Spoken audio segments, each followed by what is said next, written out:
are you today, Sophia? I'm doing wonderful. That's How are you? awesome. Oh man, good to be alive. Thank you so much for asking. Thanks for coming on to have a conversation with me. I appreciate it.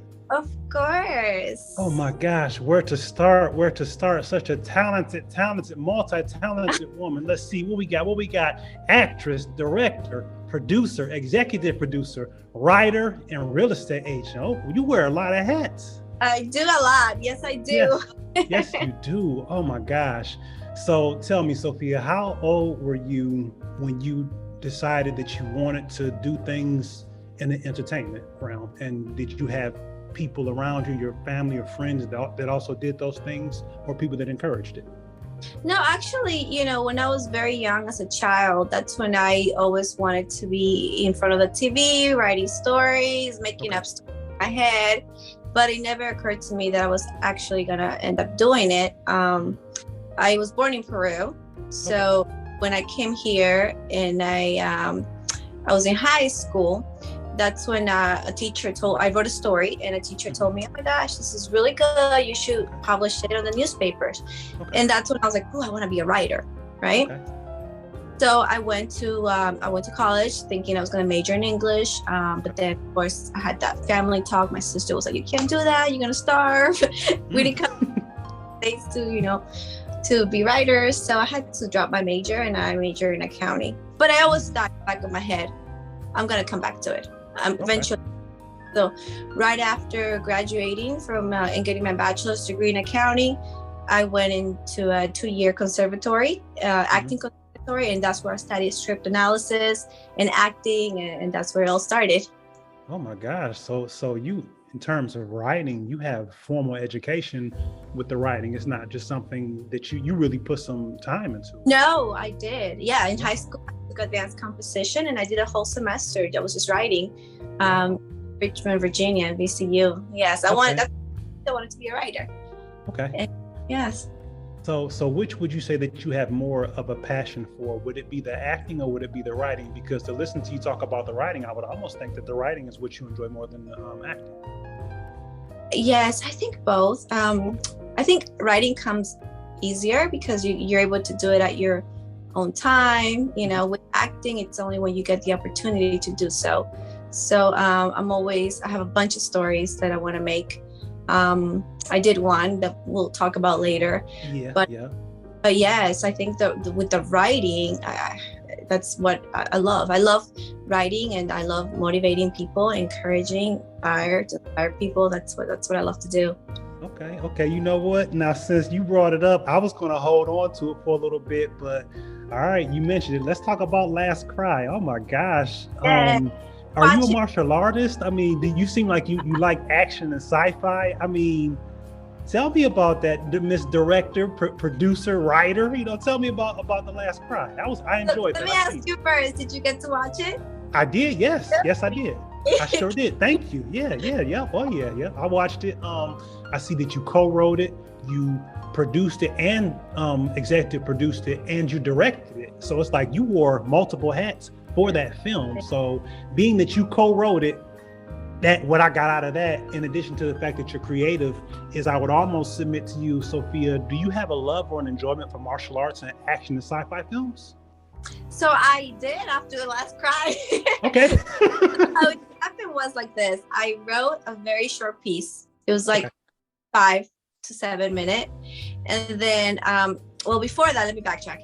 I went to an event and, Linda Carter, Wonder Woman was there, and she gave a nice speech. And she was talking about how we need more females making empowering films. And I was like, one, So then after hearing her speech, I wrote a very quick 5 to 7 minute, and it was going to be something very short.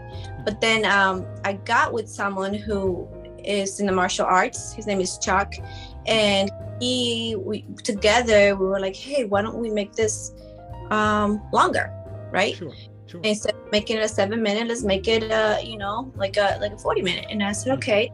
So he told me just write the story, and then I'll come in and give my inputs and write the fight scenes, because he's the one that does the martial arts. Okay. that's how it happened. I wrote it, and then he came in and wrote some scenes as well, and together we came up with The Last Cry. But he's the one with the martial arts experience. And I came up with the idea of the Scar Warriors and Samantha and all that. Okay. Yeah, I mean, you're into fitness. You used to look at you. I mean, you're gorgeous. You take impeccable care of yourself. And when I watched The Last Cry, I said, wait a minute. I wonder if Sofia trained martial arts. I had to ask her about that. I did. But I trained for the movie. It was like 3 months. Okay. I'm not sure. But after that, that's when I started becoming more fit and into fitness. I love eating. I did some boxing. Now I work out almost every day. So it was a really great experience. Tell me more about that experience. I mean, how does it feel? Well, number one, are we going to get a sequel to it? Sofia, it's not, you and Chuck put that together. And I mean, do we get a sequel? Do we get to see more? Or you got me on the edge of my seat with it? Yes, definitely. It is a process to make a movie. Sure. There's a lot of people involved, a lot of time put into it. So we have the idea. We've not finished, but we've written a couple things. But we're just waiting for the right time, the right time to make things happen. With lives, I do like the acting and I do the real estate, and it's got so much going on. But it's gonna happen because we have a very, very cool idea for the next for the one. Yes. Yeah, I really enjoy. Like I said, I enjoyed the ideas that you guys came up with to even come up with that film. So I'm definitely looking forward to more. Looking forward to more from that. Would you you would like to do more directing too? Then how was it to where the director's hat as opposed to being the actress? How was that change or transition? Challenging for The Last Cry, acting and then trying to direct. But I also had someone help me direct while that was, and then so that made things easier. But after The Last Cry, I did direct another film, a short film for a nonprofit. Okay. Yeah, The Power of Being a Woman, and it was about domestic violence. So that one, just a director. I was not in it. And that was such a great experience. It was amazing. I love the whole process. I love being on camera, behind camera, directing, writing. I love creating. Okay.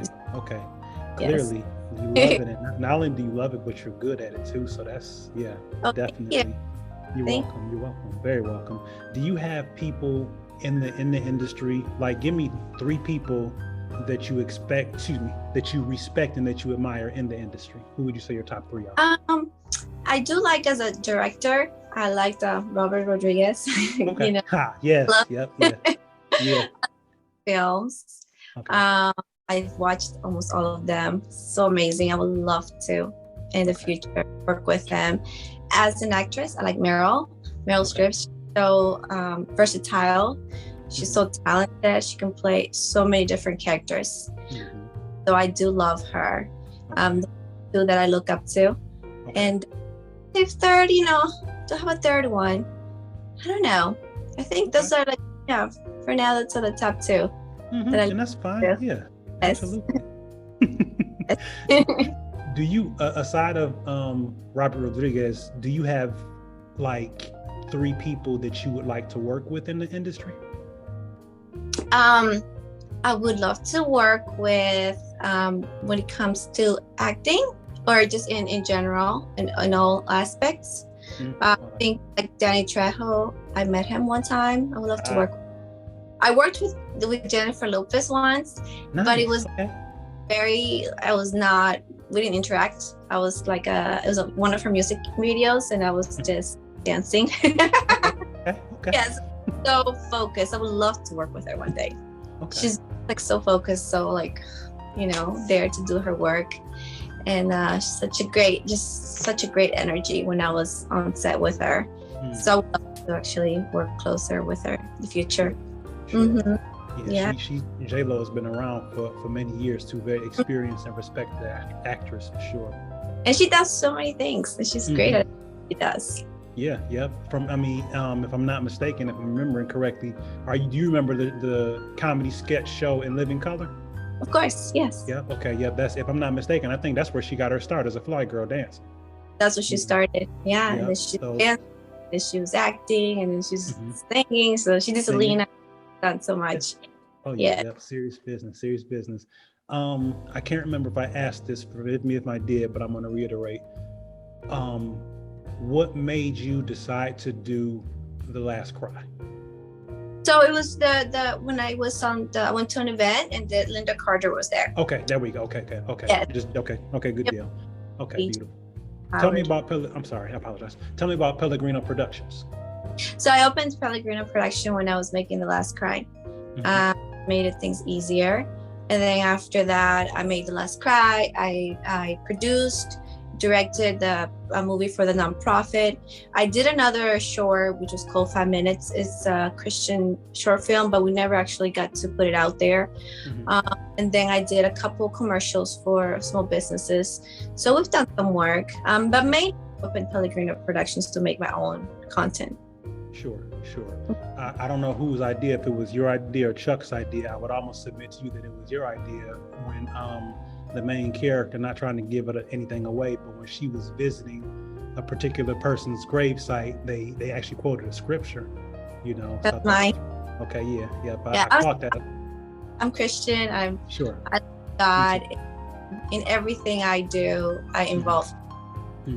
And when The Last Cry, the bracelet for me, it represents God. I was thinking, do I go all the way faith-based, or do I just stay where do I go? So I decided just to add a little hint of God in that film, since it was my first one.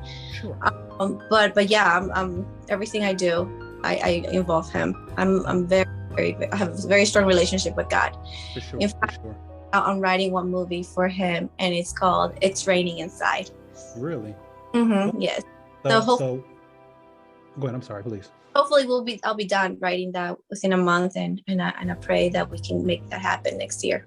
Okay, so you would like for it to be, would it be another short film or would it be a full film? No, a feature. Nice. Nice. Yes, faith-based. Oh, okay. Yeah. Huh. Now, Yes. when it does get to the point where it goes into production and all that good stuff, are you going to keep us up to date and let us know what's going on your Instagram, or? Definitely. Okay. I'm excited about this film because how it came about, it was all God. It was all God. Everything that happened in the last several months, and just how it all came together. And you guys see when I'm done writing it. But I'm very excited. I have a very good feeling about it. Okay.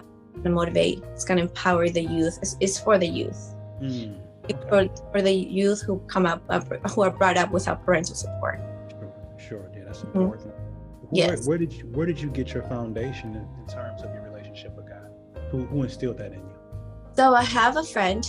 When I was 15 years old, I was going through some hardships, and then her name is Ingrid, and she's like, "Hey, come to church." And then I said, "Okay." Pentecostal church. I actually wrote a story about my first day at church. I wrote a beautiful story about my first day at church. Yes. Okay. So I went to, it's Pentecostal. I walked in, and I just fell in love with God immediately. This is what I needed. And I've been pretty much making things happen on my own since I was very young. And for me, that's why God is so big, because he's like my umbrella. He's my everything, you know. He's my support system. He's everything. So since I started going to the church, Pentecostal church, with my friend Ingrid, it's just been, been trying my best to be obedient and grow my relationship with him. I don't go to a Pentecostal church anymore. It's a Baptist, but it's still the same, you know. Sure. Just less strict per se. Sure. Are you and Ingrid still friends to this day? Definitely. We talk almost every day. Nice. Yeah. Awesome. In Christ. Okay. Yeah. That's important for sure. You need that. You know, when you go through life, you need a group of friends that have faith, that believe in God, and they're always going to uplift you. Yeah. It helps you stay grounded. For sure. And it's interesting also, as you develop that relationship, friendships that weren't good for you, they kind of start to taper off, you know what I mean? And then people that are good for you and that will be encouraging for your relationship kind of start to come around. So, yeah. Right. Yes. Good stuff. Good stuff.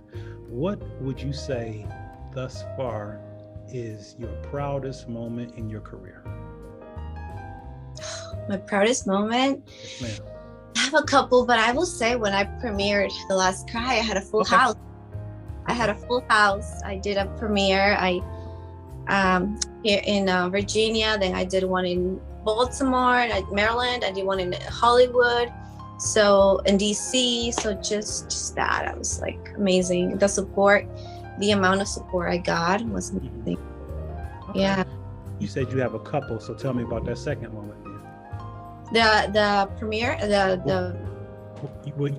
You said, I thought you said you had a couple of moments that you were proud of. Oh, a couple of months. I'm sorry. Yes, ma'am. No, it's okay. No, it's fine.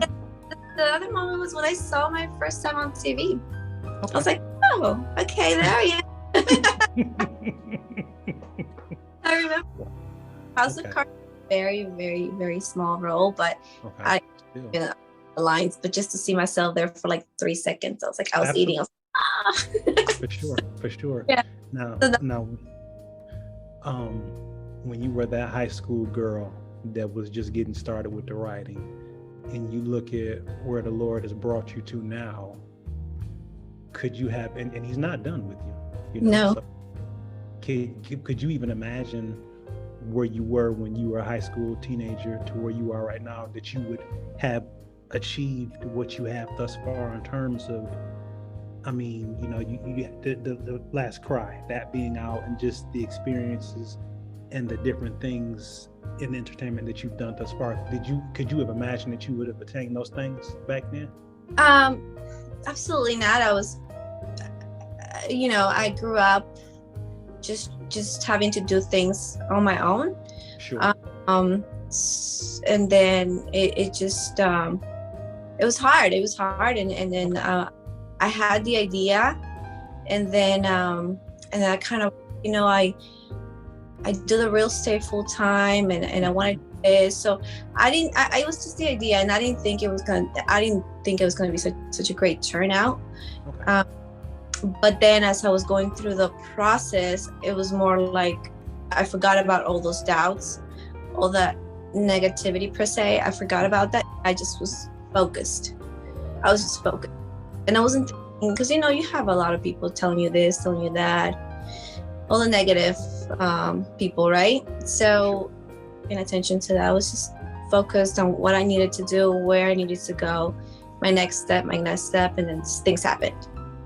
So I was just really, my focus was on point. Okay. I think, but when I first thought about it, I was like, it was just a thought, I was like, oh. But look at you now.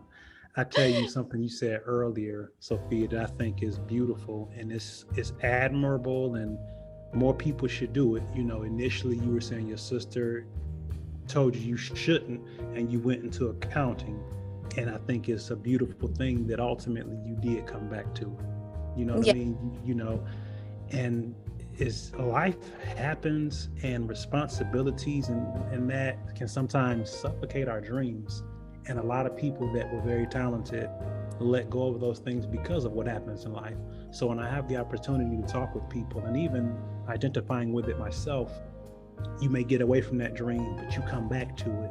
It's a beautiful thing, and people, need to hear about that. And I really appreciate you sharing that, because there's somebody that's going to watch this, and this conversation resonates with me as well, where you may unintentionally turn your back on that dream or that gift or whatever it is, and then you come back to it, or you think about coming back to it, or they hear you talk about it, and it reinvigorates and encourages them. And you like to encourage people, so how about that? See how that works?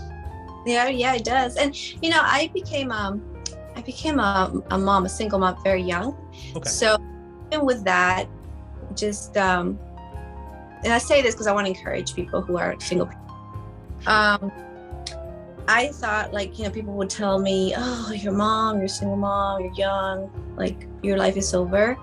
But honestly, my life just got started when I became a single mom, because everything that I do is for God and my children. And they just motivate me to like the fire, you know, like keep going, keep doing it. What can I do next? You know, and the reason why I do things is not because of me. It's for them. It's for God, for my kids, for the youth. I have a big heart for the youth. So I think that's, you know, that just kept me going. So if there are any single parents out there, don't think you can't do anything because, you know, you're a single parent. You can. Sure. See, and you know what? Look at that. That's another point of motivation. You know, as what we had just talked about before wasn't enough, you know, you sharing that, because again, like we said, life happens and it takes people off course, you know, turning back on their dreams. Despite you being a single mom, with the help of the good Lord, you still found a way to make it happen and continue to make it happen. So, yes. You know, yes. Absolutely. That's beautiful. I really appreciate you sharing that. You know, I'm all about motivation and encouragement. You know? Yes, that's all about too. I think we need more people that would share, voice their story. I think that's why God gives us a story, right? Yeah, so we absolutely. Can it. Otherwise, why keep it to ourselves? But encourage. I mean, now these days, there's so many people that are lost. The youth. I mean, there's so many things going on, and the more we share, the more we motivate, we make this a better world. So I'm all for. Yeah, that's true.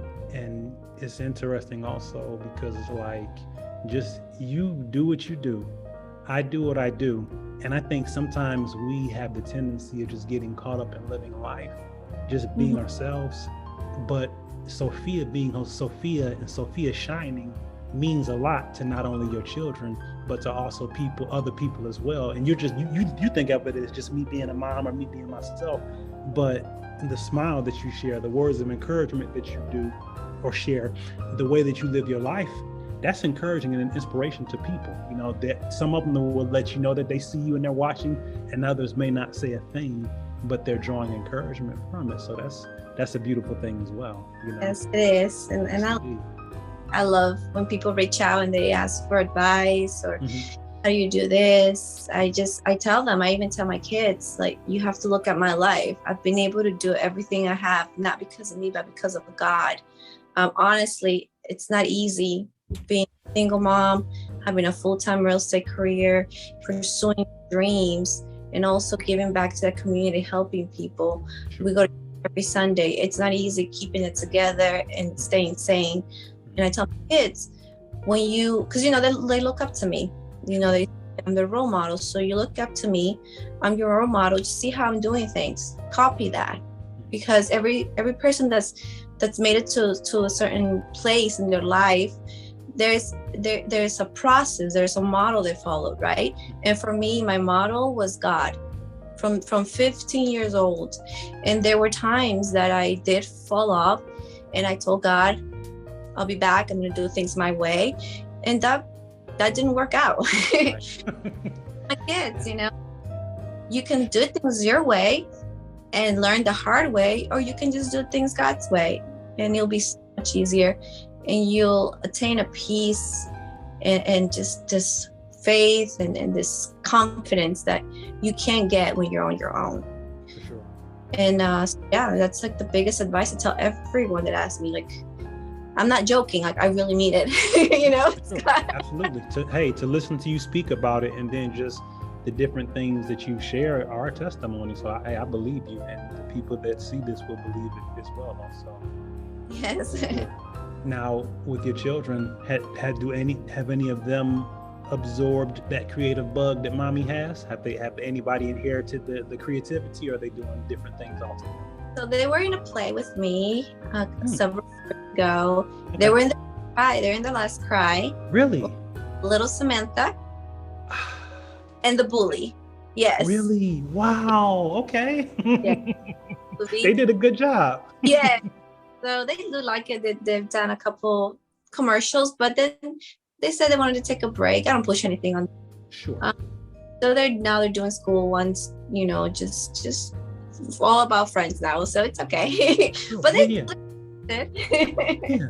Wow. Okay. Yeah, they both did a really good job. And it's funny because little Samantha and I think it was Deborah the bully, I think her name was. Yes. I think Deborah. Yep. I see.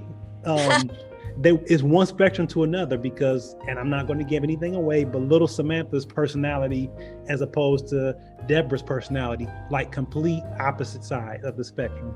So that's pretty good, you know, for them to be able to do that and to do it as well as they did, you know. So, yes, it's so they did so good. So yeah, they have it. They have it. Yeah, for sure. In the friend's phase, which is okay, school friend, but you know, maybe go back to it later. For sure, yeah. And the thing about it that's beautiful is they got mommy to encourage them. You know, like you said, you don't force it, but if you see it's something they want to do, you know, you're on that path, so you're that guiding hand either way it goes. But ultimately, you establish that foundation. You said for them to model you, and you know, number one for you is the Lord, so they see that. You know what I mean? Yeah. So yes, I sure. I mean, God forbid that I pass away young, but I needed to make sure that they always know that. Like, even if I'm not here, like if I have to go home early, there's always God. That's what I always tell people. It's so important that you teach your children, because if you're not here, they don't have you, then who do they have? They have nobody. They don't have that faith. So I always tell them that, like, God comes first. But mommy will always be here, hopefully, you know, till they're old. Yeah. Now, so we spoke about your proudest moments career-wise in terms, you know, the examples that you shared. The House of Cards was the first proudest moment because that was your first time being on screen. You said it was a small role, but still, I don't believe in little. That was big. You know what I mean? Yeah. That was big. That was big. It was something major. It was big. It was big for you. Yeah. You know what I mean? Hey. But it was cool. It was nice. Sure. Yeah. Oh my God, I'm top on TV, okay? Yes.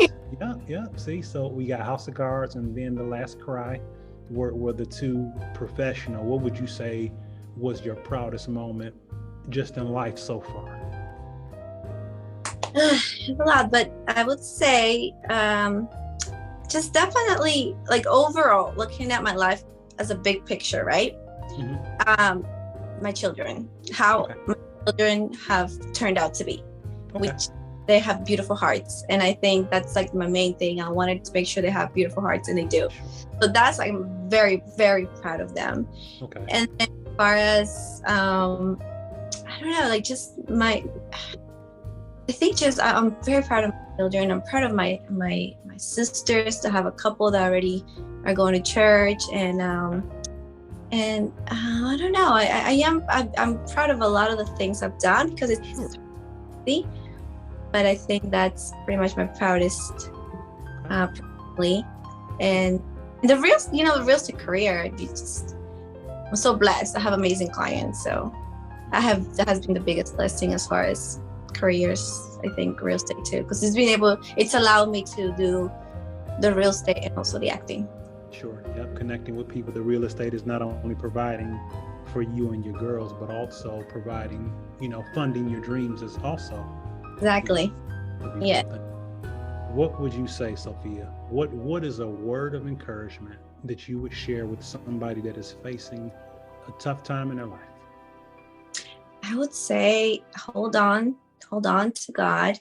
And even if things seem like they're going left and there's no hope, there's always another day, and God has a plan for everything. Even when He is allowing certain things to happen in your life, He's shaping you. He's shaping your character. He's getting rid of things in your life that don't belong there. And with that comes pain. So it might seem like, oh my gosh, like God doesn't love me, or why, right? But God knows why. We don't know it. So I would say just go through the process. Pain is good. To be hurt is good, because that means God is working in your life. And just stay focused and just know that God, is there for you. You just have to open up your heart and say, guide my life. I think that's the biggest advice. That's what's worked for me. Okay. Always Him there. Mm-hmm. For sure. Okay. So what is some advice that you wish someone had shared with you when you were going through a tough time? What's some advice you wish someone had shared with you when you were going through a tough time and needed advice and encouragement? That there are options, that there's more days to come, that usually when I go through hard times was when I was hurt, by someone I loved. Of course, sure. Certain things or did certain things that were hurtful, right? So it's everyone has a story, everyone has a traumas, and it's very rare that people mean to do evil on purpose. There's either something going on, something from their past. True. You just don't know what they're going through. Mm-hmm. So I just being able, I would say to my younger self, just think about the other person that's hurting you, what they might be going through, and why they're acting that way that they're acting towards you. And I think it would help me ease the disappointment, right? Sure. Okay, that person has a story, has trauma, and I don't think they really mean it that way. I think that would definitely, I would have told my younger self. Okay, wow, listen to you. That's a very compassionate perspective to have. Compassion, yeah, something. Passion. A lot of people are lacking that, and you giving that, saying that is consistent with just that compassionate heart that you have in terms of for the youth, and it's a beautiful thing. Yes, gonna help. I think it would help anyone. Because when we life thinking, people wanna, especially people close to us. Sure. Close to they hurt us, and we think, oh, they don't like us, they hate us, or this and that, or I'm not worth it, I'm not this. It's very draining. And it doesn't allow you to keep going. You get stuck in that mentality that you're not worth it. You're not worth it of their love. So I think it's good to be compassionate and understand maybe they probably don't mean it. That's a very good point. Very good. Yeah, listen, I truly thank you, and I'm honored that you took the time to have a conversation with me. Thank you again so much for a little bit of your time. Yes, thank you. It was great chatting with you. You're welcome. I'm looking forward to a lot more. I'll definitely keep my notifications on your Instagram so I can get updates of what you're doing. Your stories are always entertaining. You look amazing in the things that you do. So thank you. You're welcome. So I'm going to continue to follow, and I'm going to also put the links for your socials in this interview and in the description of this interview as well, so other people can get on board and support and follow also. Sounds great. Thank you so much. You're very welcome. I'm sorry, I apologize. Say again. I said I really appreciate the time. Oh, you're welcome. You're welcome. My pleasure. You have a wonderful day and keep shining. Okay, thank you. You too. Bye-bye. Thank you. Bye.